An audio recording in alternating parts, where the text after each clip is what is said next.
So the Leadership Consortium owes its name and its origin from the fact that a consortium is in essence a grouping and a collective of ideas and thoughts.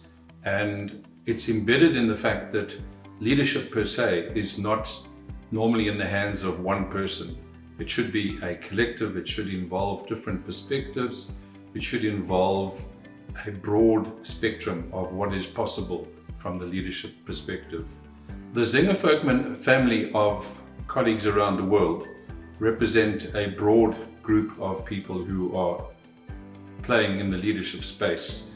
And our Australian colleagues, Terry Reynolds and Glenn Price, have done a magnificent job in putting together a set of podcasts that address the questions and the recipes within the Zenger-Folkman methodology. These podcasts represent step-by-step, short, bite-sized, normally about 3 to 4 minutes, ideas, concepts, and tips and tricks as to how we can build our extraordinary leadership. So our invitation is to enjoy these podcasts, squeeze as much value as you can out of them, and make it part of building your leadership stepway to extraordinary. Podcast episode 20 highlights the importance of accountability in our day-to-day life, managing and leading our teams. For many managers, I often hear the comment, it doesn't really matter if you win, it doesn't really matter if you lose, as long as you play the game. This unfortunately reflects the fourth fatal flaw, which is accountability. Accountability, or lack thereof, is typically the most highly requested competency in terms of assisting senior C-suite executives that are required from middle and lower level management. It is a crucial component, again, for allowing us to build ourselves into extraordinary leaders and leadership teams. Welcome to the Leadership Digital podcast series with Glenn Price and Terry Reynolds.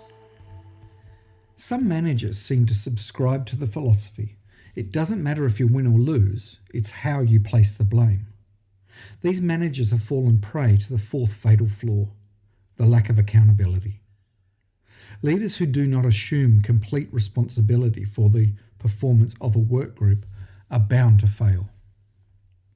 The accountable leader, on the other hand, identifies so strongly with the group that the success of the work group equals personal success. The responsible leader puts organisational goals ahead of personal ambition and puts the welfare of the total organisation ahead of his or her own department. The responsible leader does things for which there may be no immediate reward, but does them because they are the right thing to do and will help the organisation in the long run. Leaders must be accountable in their dealings with the following groups. Behaviour with team members. Responsible leaders take complete charge of the group, never shirking decisions by wishing to remain one of the group. They insist that individuals live up to their own responsibilities.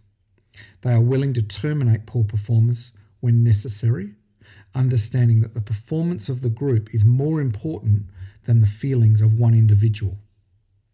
Responsible leaders don't hesitate to take blame for failures, but never fail to pass along credit for high-quality work.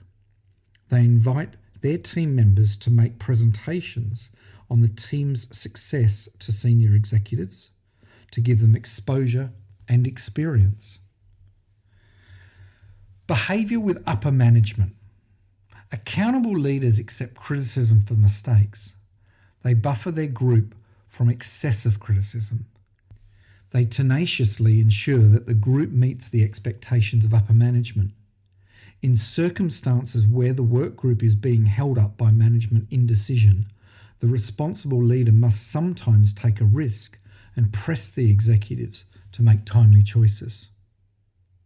Behaviour with other groups. Responsible leaders do not let anything fall in the cracks between their group and other departments, suppliers or customers. Instead of shrugging their shoulders and saying, "It is not my responsibility," accountable leaders say, "If it is not somebody else's clear responsibility, then we'll do it. Taking responsibility means willing to do the following. 3 rules. First, shift your mindset. Think in new ways about your responsibility. Keep the big picture in mind. Visualize ways to get the organisation to where it needs to be. 2, take the heat. You don't need to take responsibility for every bad event, but honestly evaluate what you could have done to prevent any of these failures. At the same time, sing your workers' praises. Never miss an opportunity to tell others of the good work being done by the people around you. And 3, remember, you are the boss. Sometimes it's up to you to do the unpopular thing. You may need to fire unproductive workers or push people to do better work. It's more important to be effective than be liked. And remember, Peter Drucker said, management has no power, management has only responsibility.